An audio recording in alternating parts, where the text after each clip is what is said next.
everybody, welcome to the Temple of Geek Podcast. My name is Myles and Benza. I'll be your host today along with Forchy. We're going to be talking about E3, not E3, Summer Games Fest stuff. We're just going to be breaking down all the announcements, what we think, what we hope. Forchy, tell me a bit about you and what you do here at Temple of Geek. Hello, I write for Temple of Geek a bit. I am a nerd. I love movies, video games, lots of different stuff. Fun fact, I used to work at Blockbuster back in the day. Interesting story, I'll tell you. When we used to get movies back and games back that were dirty, we only had one thing to clean them. We had Windex. It didn't matter what was on them. It could be Dookie, it could have been chocolate, it could have been candy, whatever.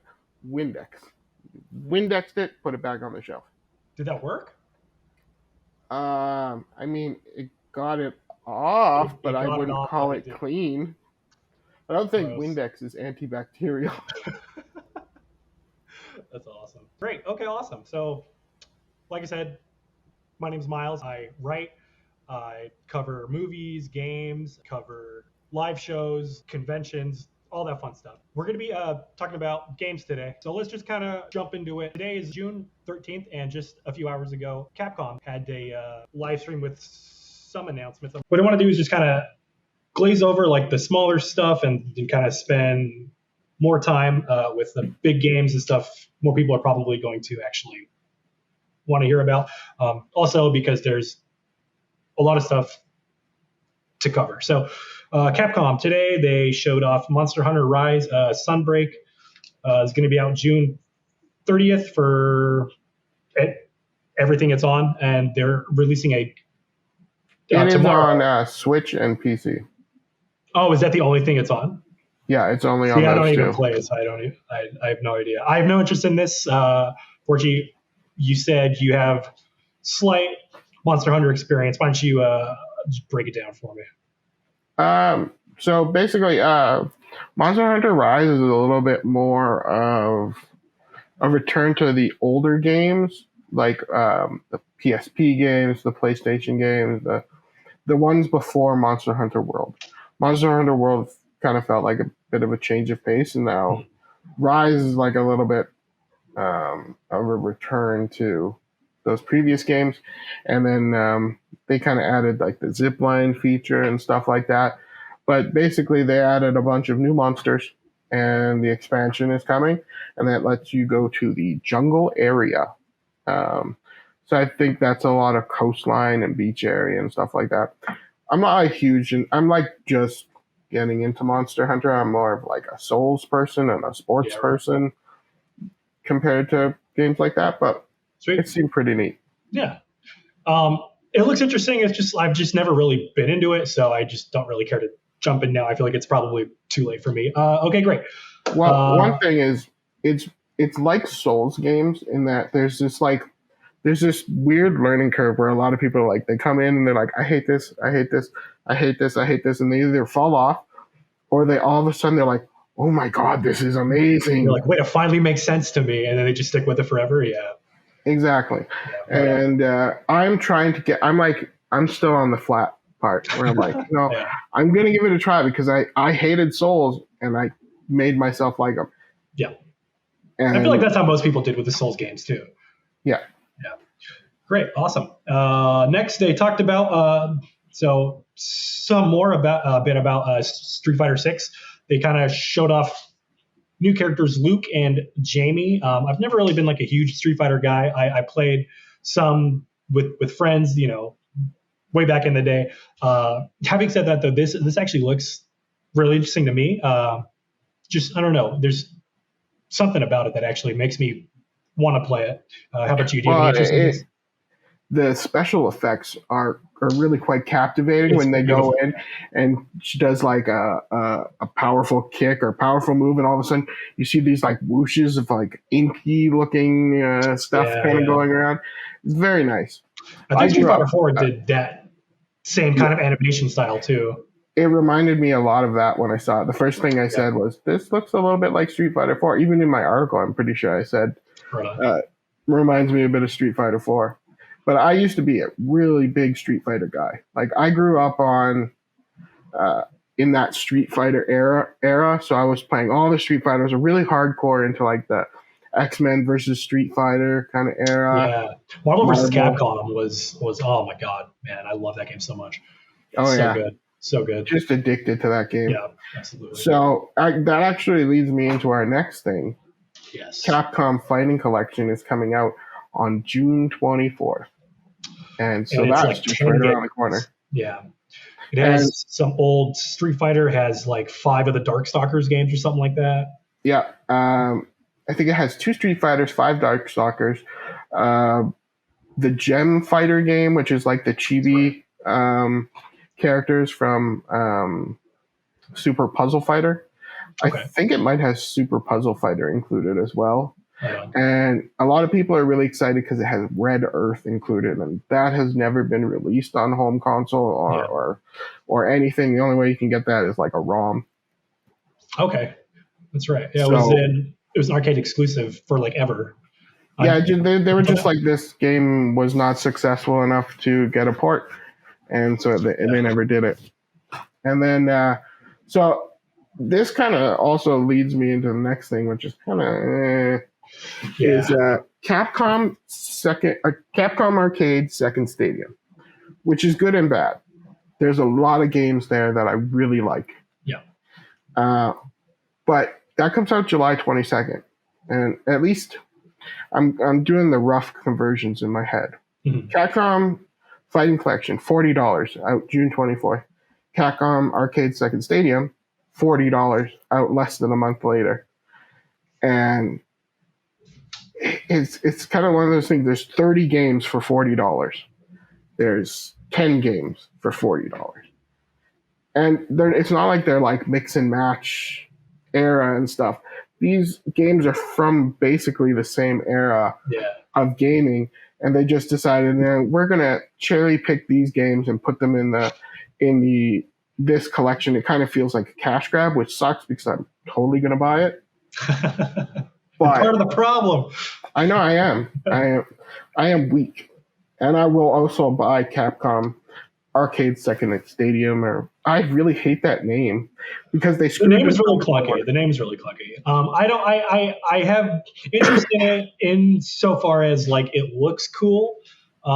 It's not $40 cool for me personally. But if I'm ever bored, if I'm ever just like wanting to play some old arcade games, I'll probably grab it on Switch. But not entirely blowing up my skirt with these.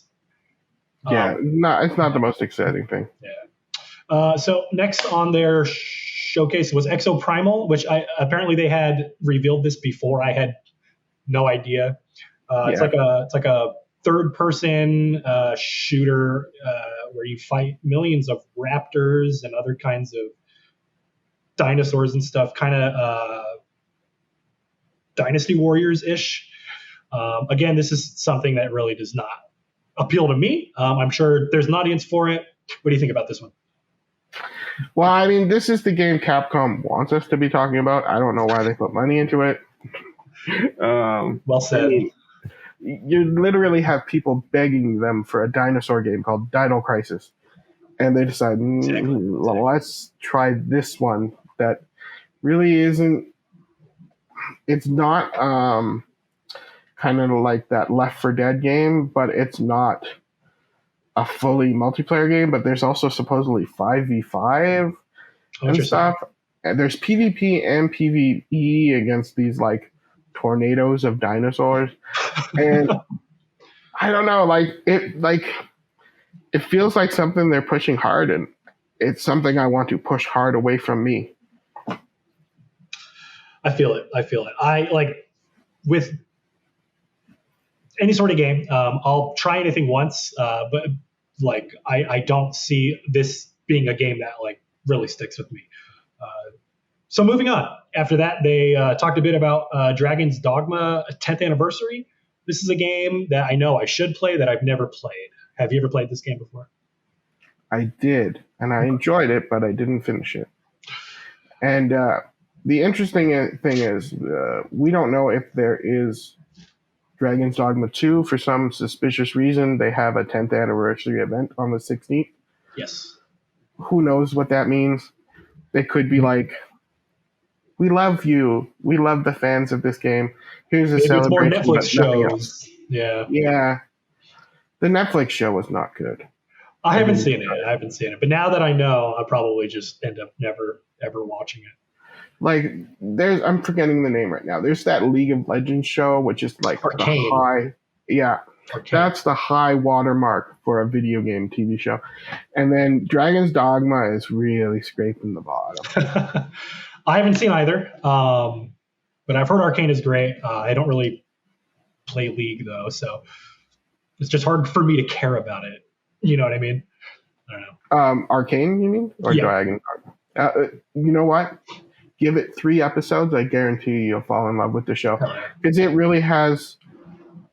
It's one of those things where it's like, even if you don't... I don't care about League of Legends. It is not my thing at all. I did not know a single character going into that show. By the end of that show, I was hooked. I even wanted to play League of Legends for approximately 3 seconds. And then it passed, and I was very happy it passed. Great call.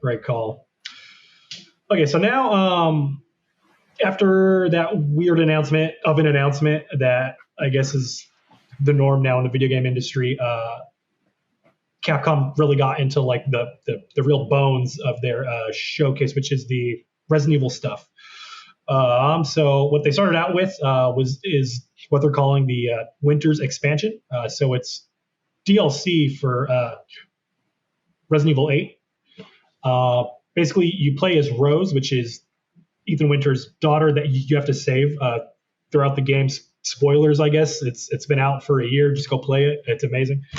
And new Mercenaries content called Additional Orders, where you can play as Chris Redfield, Carl Heisenberg, the guy with the hat and the hammer, and then Lady Dimitrescu, who everybody knows and loves. I have a really important point to yeah, please. Is it Lady Dimitrescu or Lady Dimitrescu? Before the game was out, it was Dimitrescu because nobody knew how it was pronounced, and I guess it's Hungarian. It's either Hungarian or Bulgarian. If I'm wrong, somebody please let me know. But in the game itself, they actually say Dimitrescu.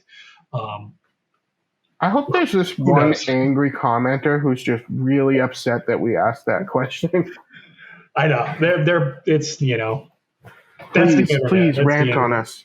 Yeah, no. If we're wrong, just let us know. It's fine. Some people make mistakes. It's okay. But don't get too mad. Yeah. I encourage your anger. No. This is a happy place. We don't want that here. Yeah, and then they said that they're also going to have new stages. They didn't say what or where. Yeah. What do you think of this? Did you play the game? Did you like it? I didn't finish it, but I enjoyed it. You got to play the rest. It's so good. It came out at a bad time for me. There was several other games that I'm forgetting that I actually wanted to play. So I'm like, this is really good. I'm going to finish the last 25%. And then I just fell off. Never did. Yeah. I mean, the Mercenaries mode sounds exciting with being able to play as the different characters if they actually have anything meaningful. And my understanding is it's not just you versus the game. I think there is some co-op there, but I'm not sure. I think there's couch co-op. I don't remember if there's online co-op. I haven't played it in a year, so I don't really recall. Well, speaking of online games with Resident Evil, we also have RE-Verse on that same October 28th, which is, I guess, Dead by Daylight would be the right comparison. That's a vibe I got, yeah. I think it's 4 people versus 1 monster, and they can turn into different monsters or different things. So basically, it's asymmetrical multiplayer. If that's your thing, you'll probably enjoy it. For the rest of us, we'll probably just forget it like it never existed. Yeah, it looks interesting, but I don't know if it does that style of game better than what is it? Dead by Daylight. Yeah. So I mean, do we need this game really? Like I remember some previews of it, and they were like, "It's fine." It was really very, very tempered. Yeah. So again, just to kind of glide through because we have so much more to talk about for Resident Evil. There are Resident Evil 2, 3, and Resident Evil 7 are getting next-gen updates starting now, June 13th, 2022. Resident Evil 8 is getting a third-person mode, and then they are working on a Mac and PlayStation VR 2 version of Resident Evil Village. So that's dope. And then they showed some just like a snippet of playtime for Resident Evil 4 Remake. Just to go back a second, really important note on Resident Evil 7, 2, and 3. It is a free upgrade for existing users. So that's not always a guarantee nowadays. Sometimes they charge like a $10 or $15 upgrade, which is really poopy. It's so stupid. It's so poopy. Yeah, I'm being family friendly. Yeah, I feel it. So yeah, that's the Capcom showcase. X out of 10. How do you grade this one? There was nothing particularly bad. There was nothing that I was like, this is coming out right away that I'm crazy excited about. Yeah. Even the arcade games, which I am excited about, like, those are something that they're already out for years. I've probably owned them on several different platforms and stuff. So it's not like I'm like running to the store to get it. I mean, it's nice to have a release date of March 24th for Resident Evil 4. That's so soon. Yeah, that's crazy. Besides that, I mean, it's nothing too exciting. Right on. I agree. Most of the stuff was fine. The Resident Evil stuff, I'm a massive fan, so I can't wait for that stuff. But all the other stuff, like personally, like I just don't care at all. Okay, so yeah, again, so that's the Capcom stuff. You watched all of the indie showcases, like the the Wholesome Direct, the Day of the Devs games, yeah. I mean, there were so many, and they're like, and even not even the indie showcases were filled with indie games. This was, I'm calling it the June Expo because there's not really like a name for it all. So I'm comparing it to E3 in my mind and stuff like that. But for June Expo, this is like the year of the indies. Like if you go through, and there were so many games that people were like excited for, these smaller titles, and I was personally excited for. Like if you look, a ton of people were really excited about this game called Plucky Squire, which is this amazing little game where it takes place in a storybook, and it looks like a cartoon. And all of a sudden you see your cartoon character in the book, and it looks like it's a living book. I actually saw clips of this. Yeah, this looks amazing. Yeah, and then all of a sudden you get to the end of the book, and he jumps out of the book, and he's like on the table in 3D in the room. God. And then all of a sudden he'll go around and like, I think it was like a coffee mug or a lunchbox and stuff, and he was in a battle on there, and he was going around. So it seems like the overworld might be like this bedroom. This is just a guess, but the overworld might be the bedroom, and then the levels, or at least part of the levels, are you going into different objects. That's awesome. Yeah, it seemed really neat to me. Did we get a date for that? Is there a date and platforms for I don't think they said it. Plucky Squire release date. We're doing it live, guys. We're doing it. You have to say that angry, like really. We're doing it live. It says coming 2023 PC, Switch. Is that it? Switch. It's coming to everything. It's coming to everything. And this is from Devolver, who are some of the best indie games like in existence. Devolver is turning into just a fabulous company. Whoever is their talent for picking out talent is talented. They should be paid $1 billion a month because of like, honestly, they don't make any bad games. Trek to Yomi wasn't great, but it wasn't bad. Yeah, like I it's played a little beautiful. bit. It was one of those games that is like 100% style over substance. 100%. That's a great way to put it. It was beautiful, and I wanted to like it so much, and then I'm like, X, X, X, X, X, X, X, X, X, X. Okay, I just killed like 10 people, and I'll walk over here, but at least it's beautiful. Yeah. It was hard to finish. Why don't you talk about this next one? Because I know you were excited about it. Witchfire. Witchfire. Oh my gosh. I'm having a brain fart. Witchfire. It was a first-person shooter. Let me just pull up a trailer so I can talk about it real quick. Oh my god, I'm sorry. Yeah, so it's this FPS with kind of gothic theme. It looks like there's some magic involved. Imagine like Doom meets like Vermintide. And that's essentially the vibe I got. This game looks great. It looked a lot like Hexen to me. Do you remember Hexen? Oh god, I know the name. That's an old one, right?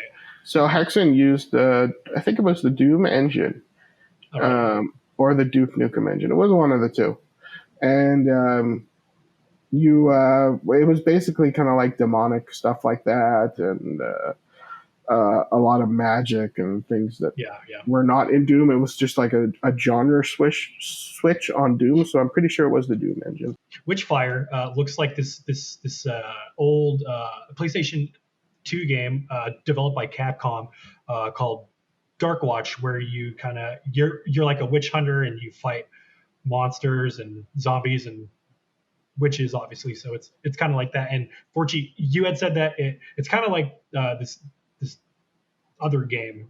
Why don't you talk about that? Okay, so, it reminded me of a few other games, but the big one that I got vibes on was a game called Painkiller, made by People Can Fly. They made Bulletstorm, which was a really fun game. Yeah. But in Painkiller, they had this amazing weapon. It was like a stake gun, and you had like the bullets were these giant like wooden stakes, and when you hit somebody, they would go flying into the wall, and they would stick there. And That's their awesome. bodies would just be hanging and like drooping against the wall, and you're like, "Oh my god!" And you would go and you could like flick them, and their bodies would like twitch. Yeah, that's right. And you have to remember this was, what year was it? 2004. So to see these kind of effects and these kind of ragdoll features in a game were kind of mind blowing for the time. Definitely. Yeah. So Witchfire says it's going to be in early access later this year, 2022. So I'm looking forward to this. This is probably like played immediately one for me. How about you? Do you have any interest in this? I'm going to try it. For sure. Maybe I'll cross my fingers for a review copy. Yes, exactly. Same. There was another game that I was really excited for, and probably the last indie game that we'll talk about was Animal Well. And it's this amazing pixel art game. And the graphics aren't anything crazy, but one of his quotes that I've heard a few places were that he wanted to take advantage of a full screen of like 4K pixels. So there's just like a ton of effects on the screen, a ton of pixels, and it's an interesting puzzle game with a lot of supposedly community puzzles. It's an action platformer. There's a lot of layers to it, but it looks like a really interesting game. You almost look like a little Kirby blob, but smaller and with no face. So I'm watching the trailer here. It's giving me big Super Meat Boy vibes. Is this from the same developer? No. No. I'm pretty sure it's not. I'm pretty sure it's a new developer from. Okay, great. I understood. This looks awesome. Yeah. When is this coming out? It doesn't. 2023. Okay, right on. Yeah, this looks awesome.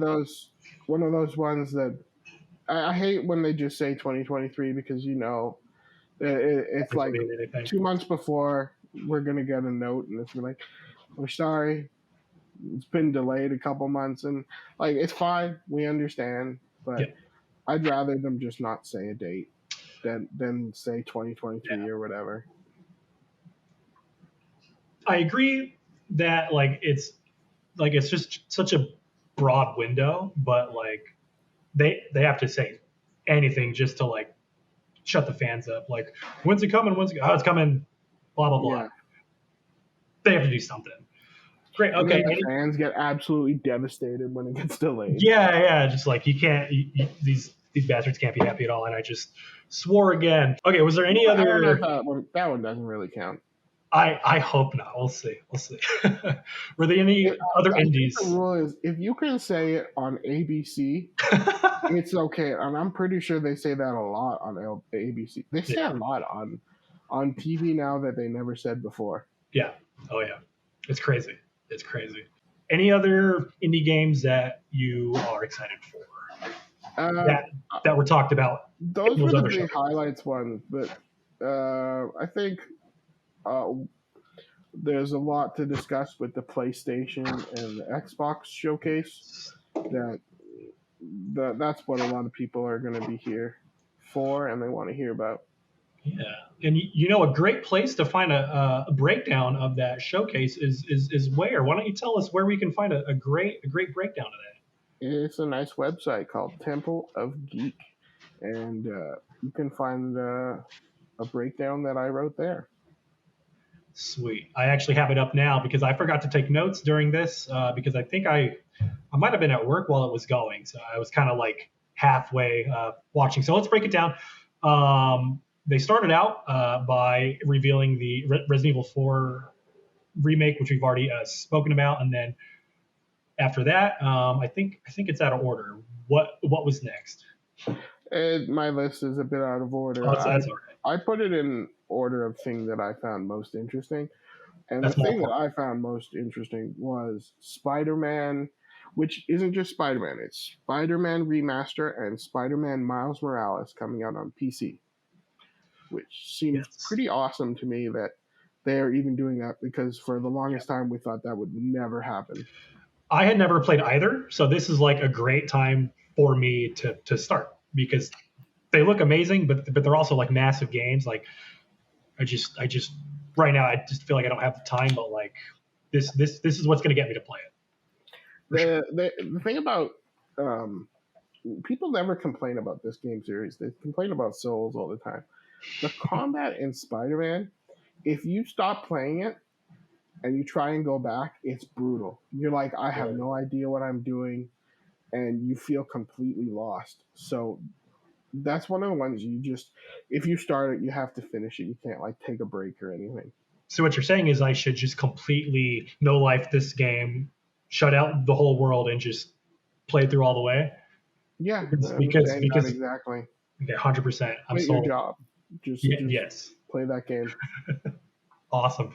Okay, next on your list you have Final Fantasy 16, which me personally was like, I need this game. I cannot wait for this. How excited are you for Final Fantasy 16?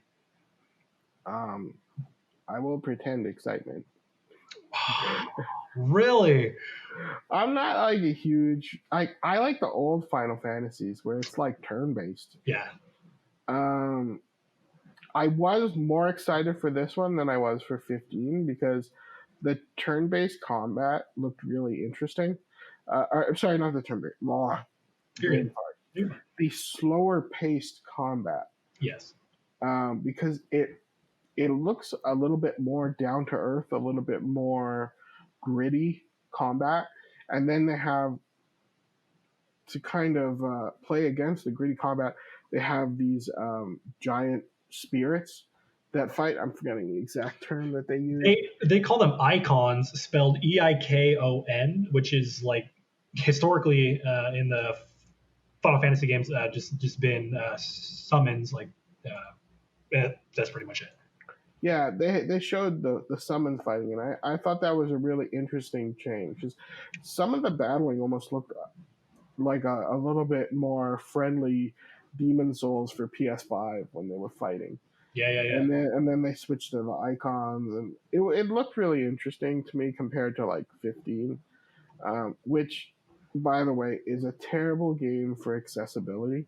Like those controls are not designed for anybody with a muscle disorder. I tried playing that, and I'm just like, this is just brutal. Which is kind of my problem with some of those Final Fantasy games. Is their controls are very convoluted, which isn't friendly to disabled players. But So in terms of accessibility for Final Fantasy 16, did they say anything? Any info at all? they wouldn't announce anything this far out. Even like it, God of War Ragnarok recently announced all their accessibility features, and that was like a huge anomaly to see a game pre-release. Accessibility features are usually announced like after the game comes out. They're usually like, that's true. Oh yeah, people complained to us for a month or 2 months, so now we're going to add this feature that we should have launched with. And that's a huge, I guess, draw to accessibility. You know, without it, your game's not going to reach all the people that want to play the game, right? Like, I don't know. I feel very strongly about it, as I'm sure you do as well. So hopefully, Final Fantasy 16 ups their game a little bit. There. Well, it is not even just about accessibility, because designing with accessibility in mind creates good game design. Yes. So, for example, the toggle to crouch feature, that is basically an accessibility feature, because people's thumbs were hurting from holding crouch all the time, or holding the left shift with their finger, and their fingers hurt. So they made a toggle to crouch, which is pretty much standard now in every game. Every FPS game, at least. So accessibility can actually make video games better for everyone. But people kind of segment it off and think, okay, this is, just for the blind guy, the handicapped guy, the guy with the muscle disorder, the guy with one arm. But really, it ends up overlapping, and it's something that a lot of developers should consider early in the development process, because a good consultant for accessibility, they will see things that you don't see, because their minds have learned to work smarter, not harder. Yeah. So, but that's my 2 cents as a. No, that's great. It's important. I know Steven Spawn with Able Gamers. He's a huge advocate for that. So it truly does matter. Truly. He was my inspiration to do a podcast. Yeah. Yes, hell yeah. I'm a huge fan of his. He's great. He's amazing. Okay, Final Fantasy 16. I'm hyped. Next on your list, you put Street Fighter 6, which we've already spoken about. What is next? Tunic is coming out on PlayStation, which is awesome for PlayStation gamers. That is a fantastic. I call it a Zelda Souls-like. Yeah. Because it is basically Zelda with Souls features. Yeah. It's a really cool game that everybody is going to get a chance to play now, and I'm very happy about that. There's still no news though on a Switch version, right? Like this game is like made for Switch. It's so weird that it's not on Switch. I don't know. Yeah, I don't know. Maybe PlayStation paid them to say go on Switch.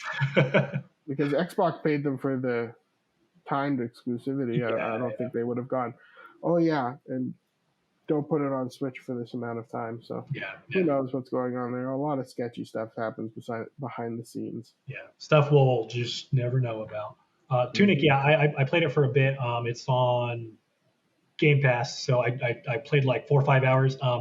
It's not that I didn't like it. I don't know. I think there was something else out, or I was busy, work, school. I just kind of stopped playing it. But it's very good. So the next section, I actually call it the VR section. Hell because yeah. there were so many PlayStation VR 2 games that showed up. There's The Walking Dead Saints and Sinners 2 Retribution, which is, if you haven't played the first one, it was a big hit. It's basically you're a zombie survivor in a city and you're trying to find this mythical treasure trove of um, supplies, because treasure isn't really valuable in the Yeah. apocalypse. It's actual supplies that are worth a lot. And they're just great games. Like, I played them a bit. And it's, if this game were just released as an FPS game, you'd be like, this is kind of boring. But when you actually are there and you have your hands up and you're going like this and stabbing them in the face, or putting your fingers up to hold the gun or whatever, it ends up being so immersive and significantly more frightening, which is awesome. I bet, yeah. And then to continue on with the Excuse me. VR, No Man's Sky is getting VR. And then the last big VR title is Horizon VR Call of the Mountain, which is Horizon, Horizon Zero Dawn, Horizon Forbidden West. It's that world, but in VR. And Is this a prequel? Is this rails. Okay, right on. So when in the Horizon timeline does this game take place? If you know, or if they even said? They didn't really say. Okay. So, and we don't really have release dates for any of these games. We have like nebulous release dates of like one I think said fall 2022, but that doesn't really make any sense.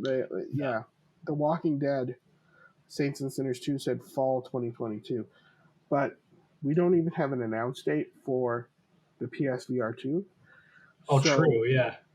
They could have just been saying that in regards to the PC version, or maybe we're going to get a surprise drop of the PSVR 2 in the fall, which I doubt. But if that's coming out, it's not going to come out till like December or January.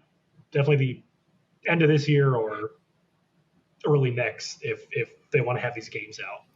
Mm-hmm. Right on.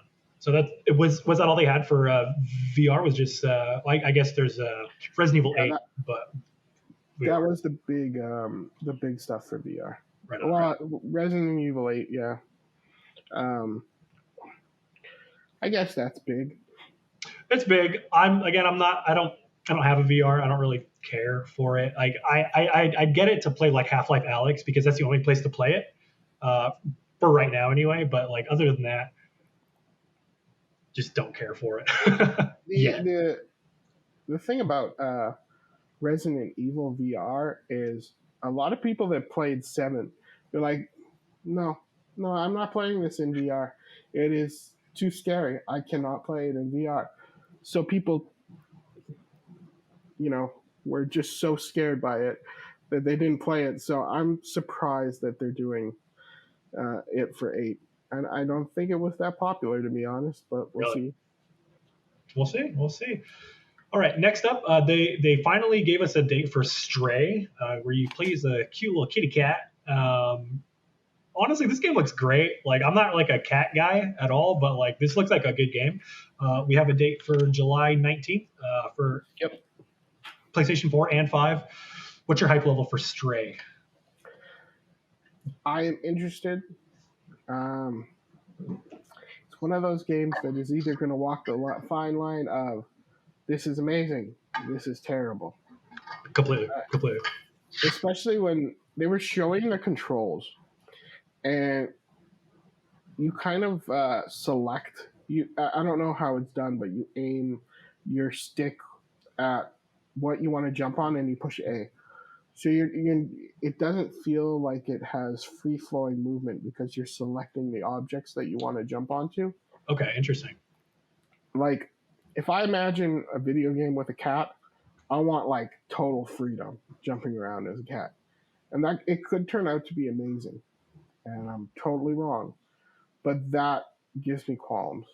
I will definitely try it, and I hope it's good. But that is a weird kind of thing. Yeah, definitely. Okay, then they finally. Oh my God, yes. Okay, the Callisto Protocol release date December 2nd, coming to all platforms except Switch. Very excited for this game. Glenn Schofield, creator of Dead Space, massive fan. Love space. I love horror. I love space horror, so it's perfect for me. This game looks way more gruesome than those games. How do you feel about this? What's your hype level? Oh, that trailer when he's walking by the guy and the one guy, his eye just like, and you're like, ah, it looks really good and very slimy. It looks like a really fun, exciting game that I really want to try.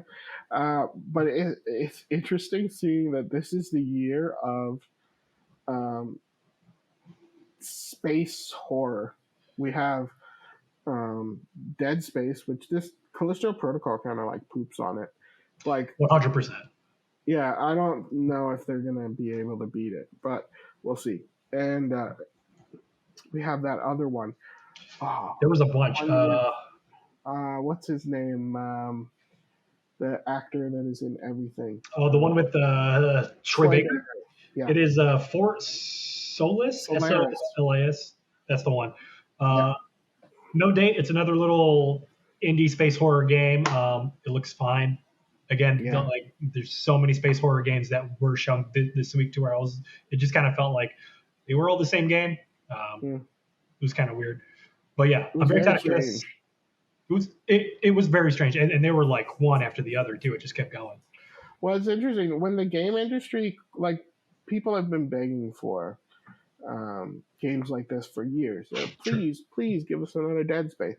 And then we get 3 or 4 games of the same thing that we asked for 15 years at the same time. So weird. It's weird. I guess that means that they listen. Who knows? Yeah, in listening. Mumbling. You're good.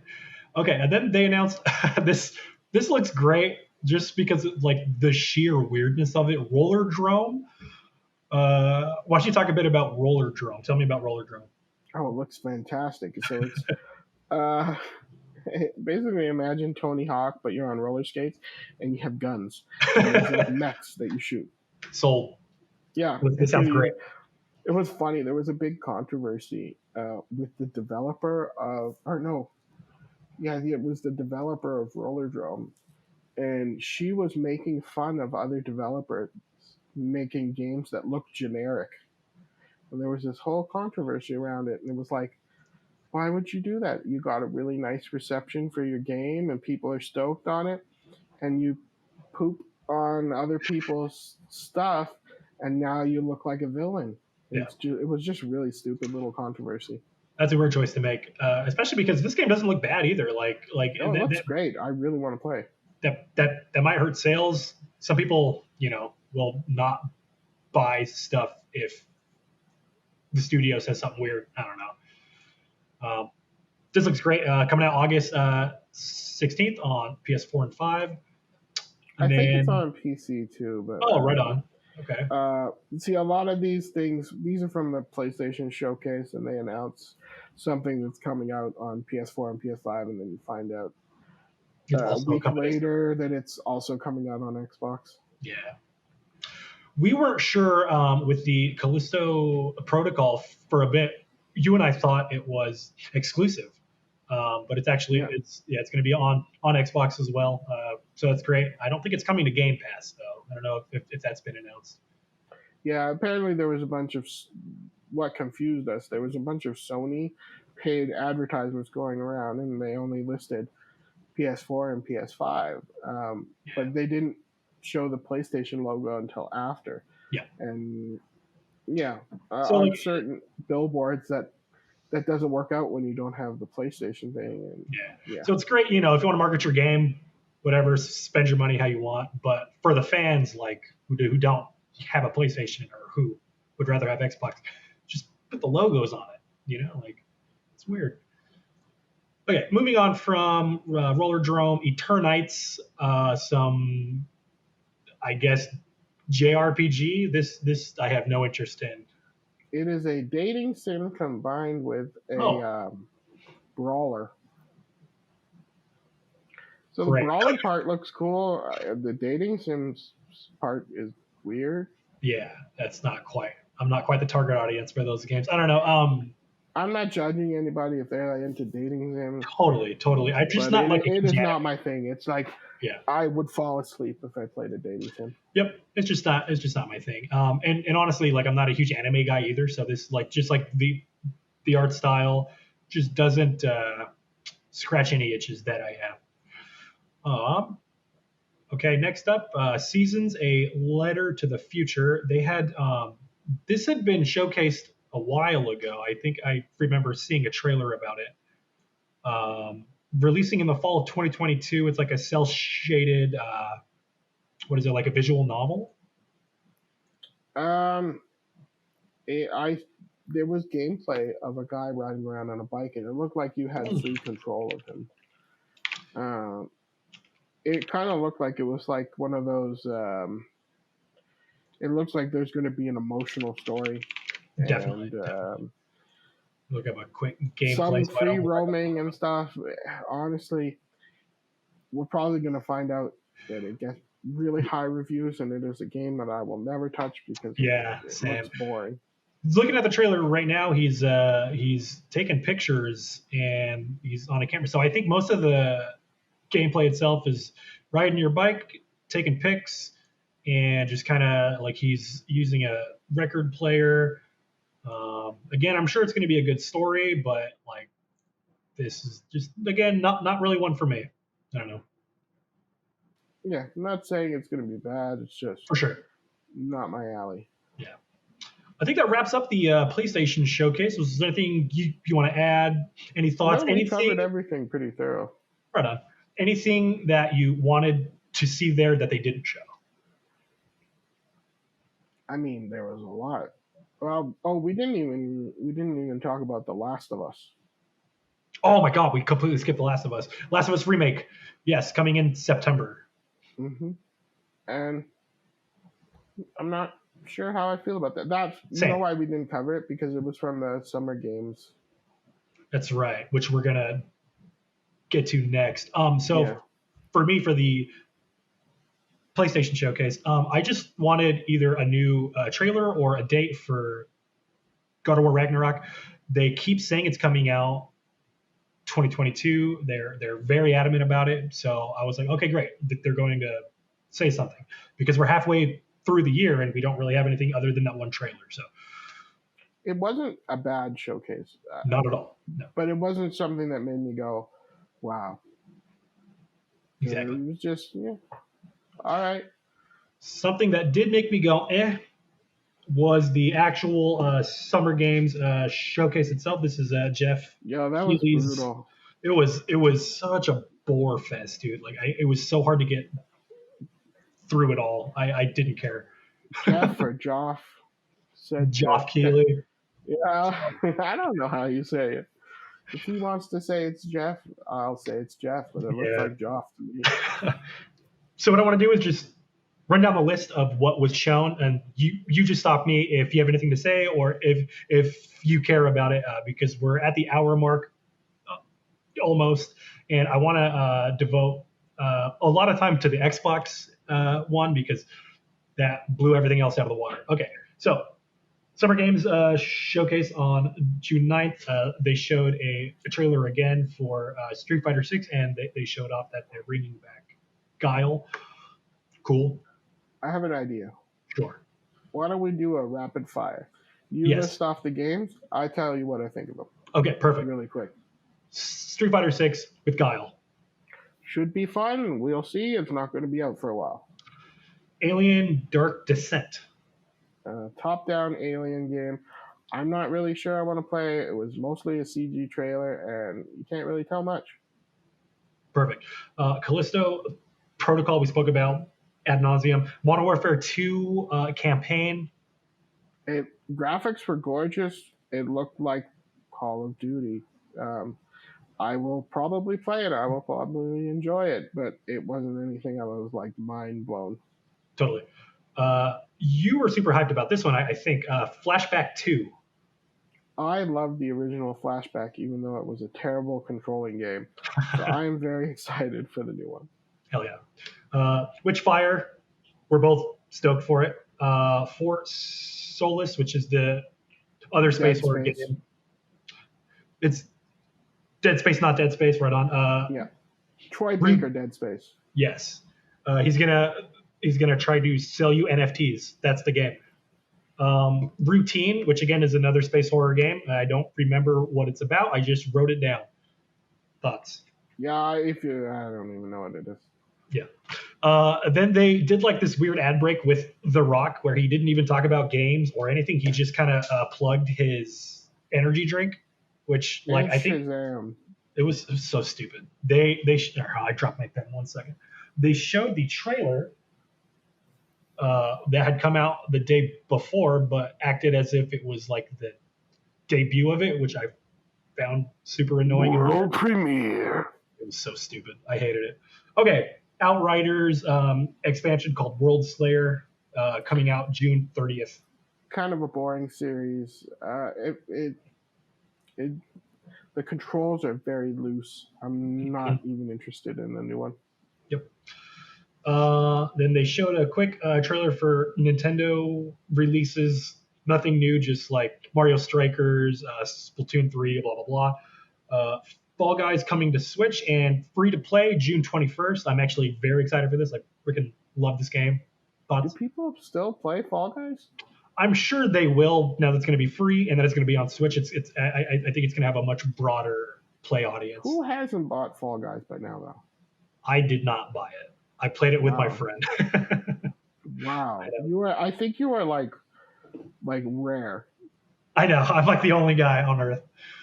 A lot of so many people played that to death. Like, it's a great game, but it's like so many people played it for like months during the pandemic, where there's like, I have nothing left in my life. I need Fall Guys. I need Fall Guys.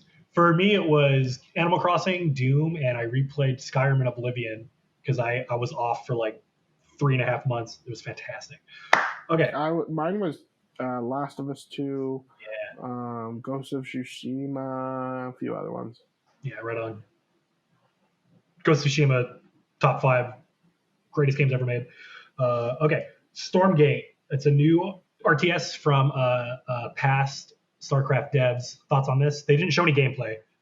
It was a very generic looking video, but the fact that it's made by Blizzard devs making a new RTS game in Unreal Engine 5, there's a lot to be excited for if you like RTS.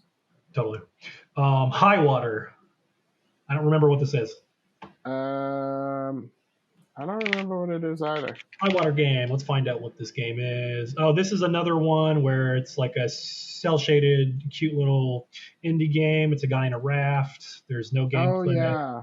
There's that no one game. looked fine. It looks Nothing too exciting. Exactly.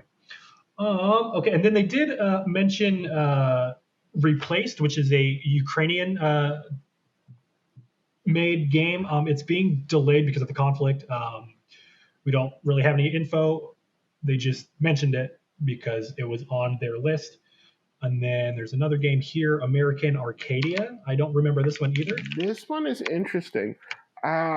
It's kind of reminds me of, you remember the game Inside? Yes. So it's kind of like that kind of side-scrolling type game. This looks cool. With that very animated main character in a very changing kind of background. And so the story is that he is on like he's in a world that is a reality show. So it's like the Truman Show. But everybody's on it in this city. And they want to escape. He wants to escape. And they're trying to kill him because he wants to escape. Cool. That sounds fun. It's developed by Out of the Blue and published by Raw Fury. I don't know if they have anything to do with Inside. Yeah, I can't remember. Okay, right on. Okay, next day showed off Goat Simulator 3, and they teased me so hard. They basically remade the trailer for God, what was it? Dead Island 2. That's the one. Yes, I was like, holy shit, crap. Sorry, we're finally getting it. It's happening, and then it was Goat Simulator 3. I was surprised that you were excited for Dead Island 2 because there is no way. That is like Duke Nukem forever. It is going to come out and it's going to be a 2 out of 10. Probably, but I love the first Dead Island so much. That was the first game I got when I bought my PlayStation 3 when I was in high school. It was like a big deal because I bought it with my own money. I was like, oh my God, this is insane. But there is the developers from that game went on to make what's it Dying called? Light, right? Yeah. So you have the sequel. I haven't it's played just called Dying Light. I know, I've never played them. I probably should though. I probably should. If you want a Dead Island sequel, like just imagine what it is. Add parkour. That is Dying Light. Dying Light 2 just came out around the same time as Elden Ring, so it got completely overshadowed. It was out a month before. Okay. Was it good? Yes. There's two issues. It feels very Ubisoft, which can be good or bad. I know exactly what you mean, yeah. And number two, accessibility. The controls are just... I don't know who designed those controls. They're brutal. Like, it's one of those things that developer has to have people play their games that know...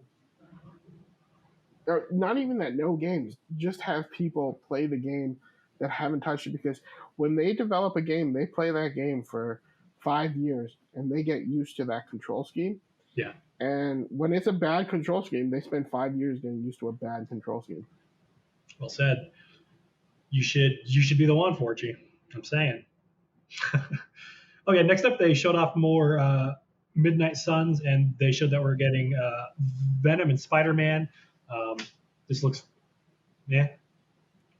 Well, I love XCOM games, so I'm excited for it because it's from the developer of XCOM. But really, they just showed a trailer, so it was hard to get excited for just a trailer. Exactly. And they also have a date, October 7th of 2022. I'll try it out. I'm a huge Marvel guy too, so maybe it'll be cool. I mean, I have faith in them based on their development history. Yeah. XCOM, like the remake of XCOM, just chef kiss. Hell yeah, sweet. Okay. Cuphead Delicious Last Course coming out June 30th. Looks great. Cuphead's awesome. It looks beautiful. Great music, Probably of course. Be too hard for a lot of people to finish, me included. Yeah. Oh yeah. I got halfway through Cuphead and just I couldn't do it. It was just way too much for me. It was great though. Yeah. It's great. Neon White coming out June 16th. I played a demo of that game. It's really interesting. Very interesting. So there's cards involved, but it's also like you're an assassin in heaven trying to save, or not save. You're an assassin in heaven trying to kill people. So sweet. Yeah, this is a Switch and Steam exclusive. I think it's only on. It's definitely on Steam. I think it's on Switch, cool. But I don't know about anywhere else. Right on. Midnight Fight Express coming out August 23rd. I do not remember what this is either. That is an interesting looking game that I don't remember exactly the details on. Top down isometric. You're fighting a bunch of dudes, throwing trash cans, throwing sinks. Yeah. Cool. It just seemed like a cool action game, if I remember correctly. Sure. There's been so many games like this past week. Oh my God, and me and you have like watched every single showcase, so it's like our eyes have turned into squares. They just kind of meld together. They did, definitely. Okay. Warframe, the Duvery Paradox. Don't care about Warframe. Don't care either. This is coming out June 16th. Honkai Star Rail. I can't read my own handwriting. I think that's what it is. Honkai Star Rail. Do you remember this one? No. This is bad content. Let me get a trailer. Okay, it's another Japanese. If I don't remember something, guys, it's usually because I think it's crappy. It's probably because it's not going to look good. This is a anime style kind of beat 'em up, Platinum Games ish type of game. Don't care. Yeah. Not that it looks bad. It's not for me. That was like the highlights of that one. Why don't we move on to Xbox? Because that's really hold on. Let me see. Shredder's Revenge, Ninja Turtles is coming out. Shredder's Revenge is out on the 16th. So excited for this. It's coming to Game Pass. I'm gonna play that immediately. Super People coming out. Looks like August 17th. One Piece. Super People looked interesting. It does look interesting. One Piece, full JRPG, and then Soul Hackers 2, and then Samsung is getting Game Pass on their TVs, which is dope. Metal Hellsinger coming out September 15th. It's like a first-person shooter rhythm game. Nightingale was revealed like last year. We finally got some gameplay there. It actually looks kind of interesting. Saints Row Boss Factory demo. I wrote that down. I don't know what that is. I downloaded it. It is a demo where you can create characters in the Saints Row engine. Right. I haven't played around with it yet, but I want to make the Joker. Hell yeah. Nice. Warhammer Dark Tide. It's Vermintide, but with Space Marines. I'm very excited for this game. What do you think? Is it space? Are there Space Marines? I thought they were like space criminals. Oh, okay. So I'm not a huge Warhammer guy. I just thought the space stuff was the Space Marines. So that's not the same thing. There's like a whole universe where there's like, I'm not big into it either, but there's like the Space Marines and then there's other people. These are kind of like, from the trailer, they're criminals. Okay. And they're basically hired to exterminate some stuff. Cool. I'm super excited for this game. Layers of Fears. That looks great. Love the first one. Coming out 2023. Gotham Knights. They showed off gameplay for Nightwing. Very excited for this game. October 25th. What are your thoughts on Gotham Knights? I thought the gameplay looked really disappointing in the trailer. Yeah. I think if they can fix the gameplay and make it look smoother, it's not only that it looked rough, it looked like a rough version of a 10-year-old game. So, totally. Like, if you put the 10-year-old game's combat side by side by this new one, the old game's combat would look better. Okay. There was just something wrong with it, and they need to fix it. Besides that, having an open world Gotham sounds amazing. So, and I just want to play as Batgirl. I need to play as Batgirl. I can't wait. I like that they're concentrating only on next gen, but I just hope it's not a bad game. Same. I'm cautiously optimistic. I'm sure like it's gonna get like 6 out of 10s. You know. Okay. Now here is where we get into the Last of Us stuff. It had leaked the day prior to the show. So Neil Druckmann went on stage. He announced that they are making a multiplayer standalone game set in the Last of Us world. No date, but we're going to get some more info in 2023. And then they showed a new image from the Last of Us show. And if you turn up the brightness all the way on that, right in the middle, there's a clicker. I don't know if you saw that. Looks dope. Interesting enough, that the TV show for The Last of Us filmed where I live. That's right. Calgary, right? Calgary, Canada. Yep. Right on. Are you in it? I can't say. It's still under embargo. I'm one of the monsters. I didn't even have to put on any makeup. I just walked out there and I'm like, you're hired. That was it. And then, they officially announced the Last of Us Part 1, which is a remake, reskin of Part 1 of The Last of Us. I'm not sure we need this game. I don't really care for it. I don't think I'm going to spend, I think they want $80 for this game for some fucking reason. I'm going to drop an F-bomb there because it's stupid. Coming out September 2nd on PS5, and it will eventually come to PC. Yeah, I'm definitely going to wait to play it till after the TV show because I'm excited for the TV show. Same. And the TV show covers the same plot. And a lot of people have pointed out, I played the original. I played the remaster. Now you want me to play the remake and watch the TV show, all of the same story. Why not? Some people will do it and will be very happy that they did it. Not me. I'm going to wait till later. Yep. Buy it on sale. Yep, totally.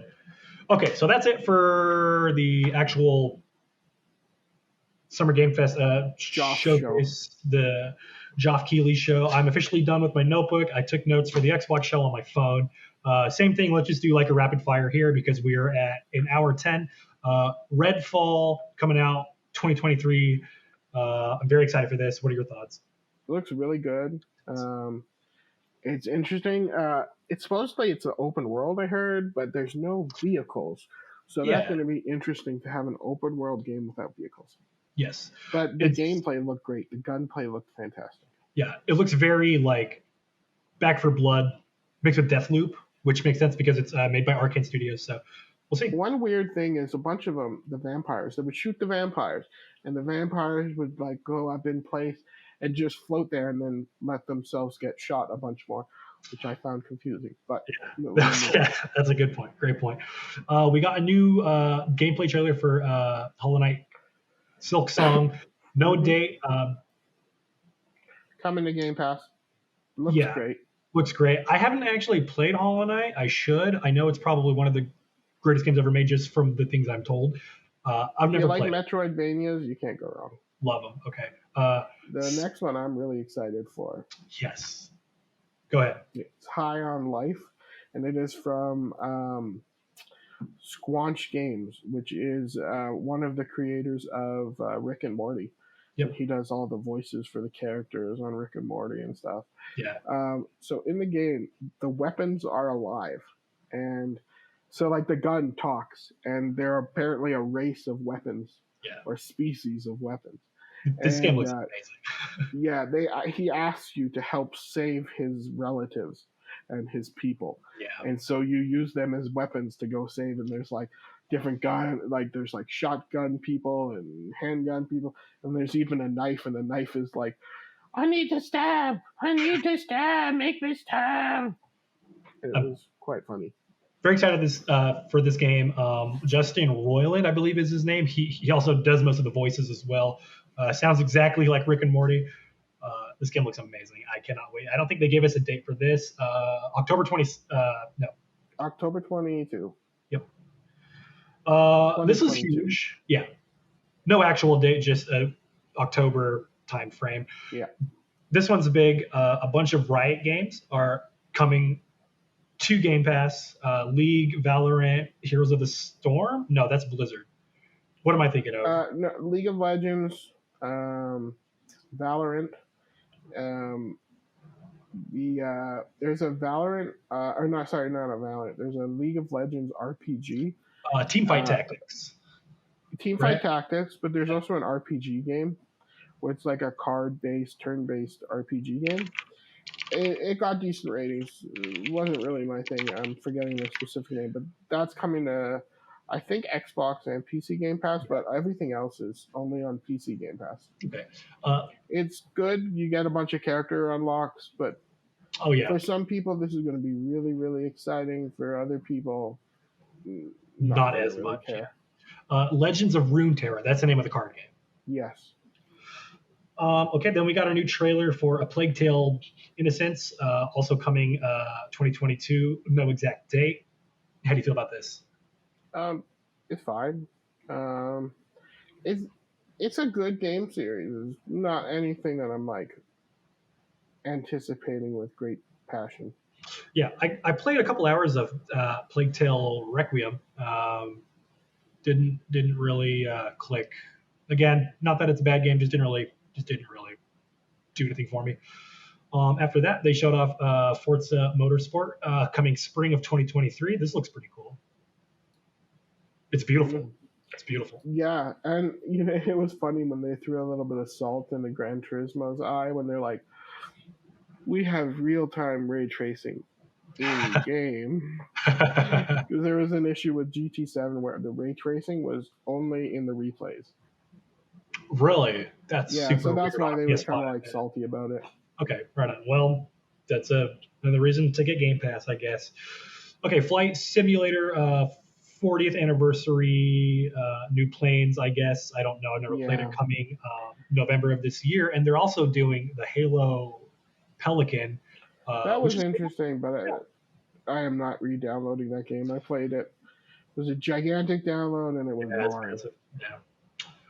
When they showed off the Halo stuff, though, I just felt so much like hype because they played the music. I was like, hell, this is dope. That music just gets you hype. Even if it's for like a Visa card, they could play that and they'd be like, introducing the new Halo Visa, and you're like, damn it, I gotta buy that. I think I need this sign now. Up. Now this you're not excited for. I'm very excited for this. Overwatch 2 coming October 4th. They announced a new hero. It's either the Wastelander or the Junk Queen. I don't really know yet. Why don't you like Overwatch? I don't know. They're bullet sponge games. I don't like bullet sponge games. If I sit there and I am hitting somebody with my gun 20 times, and before they have even shot me, they should be dead. I don't want them to turn around as I am continuing to shoot them. You got to shoot the healers. You got to shoot the healers first. That's the strat. I can't stand it. I can't. I'm very excited for this. Love Overwatch. I've been on it since launch. I'm an anime, so all you haters, whatever. Very excited for this. Okay, then they showed off Aura History Untold. They didn't show gameplay. This is coming to PC, I think, only. I imagine it's kind of like Age of Empires. I don't know what this is. I don't care about it. Moving on. Forza 5 Hot Wheels expansion. This actually looks pretty cool. This is coming July 19th. I was really surprised about that because Hot Wheels already has an amazing game. That's what I hear. Like their Hot Wheels game that they released last year is fantastic. And to add their Hot Wheels into Forza seems kind of weird. But anyway. I'll probably try it out. It looks just like a fun, chill game. Like you don't really have to. It's very mindless, right? I don't know. It looks fine. Then there's Fallout 76, The Pit, where they go to Pittsburgh, and it's apparently really cruddy there. You almost slipped. I heard it. Ark with blurry Vin Diesel with the worst texture I've ever seen on a character. That looks awful.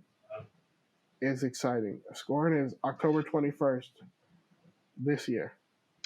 I'm very excited for this game. It's as if David Cronenberg made his own game. It's very body horror. It's very gory. Right up my alley. This looks great. How do you feel about Scorn? It's funny because you could tell when they were cutting stuff out, they're like, "Oh, we have to cut it here because this is going to look like a show." A male or female anatomy. They're like, you have to cut it before this pops out or before this thing opens. And it's like, it was pretty obvious. Yeah. I'm very excited for Scorn. This is one of my most anticipated, for sure. I'm hoping it's good. I'm excited for it, but there's also the part of me that could picture it being quite boring if it's not done well. And so then after Scorn, from the same developer, actually, I think they're called Kepler, Flintlock, coming early 2023. This looks interesting.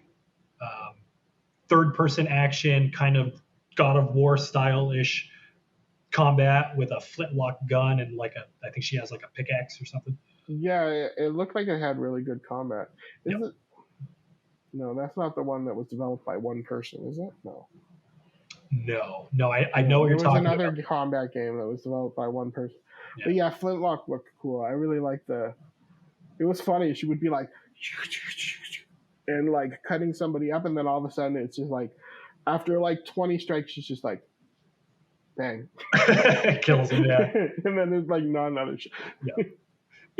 it felt like you didn't need to use the sword. So no, we'll see. No, it felt like the gun was the unnecessary part. I see what you're saying. Jumping all around, and then all of a sudden she's like the guy's already dead, and she's like, yeah. It looks cool. Very snappy gameplay.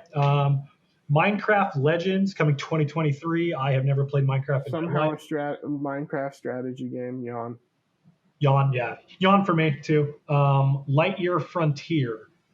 I went to the bathroom during this game because I did not care. I didn't go to the bathroom and I wasn't interested, so we can pass on. Right on. Spring 2023. Gunfire Reborn. Looks like, I don't know what this is. It's a game that's already out. Oh, it's out? Yeah, so they're just porting it over. Oh, it's a port. Right on. Okay. Yeah. Have you played it? Is it any good? It's fine. Cool. It's just like a arcadey FPS. Cool. I am excited about the next game. The Last Case of Benedict Fox, which is coming out in spring 23. It's like super hardcore Lovecraft in a 2D side-scrolling world. It looked like it had some Metroidvania elements. It just looks fun and interesting. I'm very excited for this game. It gave me After Party vibes if that game was good. Moving on, As Dusk Falls. I'm not sure if I hate this or if I love this. It looks interesting. The story looks like it would be interesting. So it's like this is an actual visual novel where you just play through the story. You don't really control anything. I'm sure the story is going to be fine, but as a video game, meh. Like the style of that game really bothers me because they just took like pictures of people and they applied a couple of filters and like a blur filter and they're like, look, it's artistic. Yeah. And I'm like, not really a fan. Yeah, this is going to be for a lot of people and definitely not for the other half. I don't know. I'm not really excited for it, but whatever. 90% of people aren't going to play that game. Yeah, probably. Naraka Blade Point is getting an Xbox release June 23rd. Thoughts on this? I played a bit of it. It was fine. It's an interesting game. It's like a... it's a battle royale, right? Yeah, it's a battle royale, but it's a hack and slash battle royale with some distance weapons. And it's also a little bit like kind of like Japanese and Chinese movies where they're like jumping on the top of trees.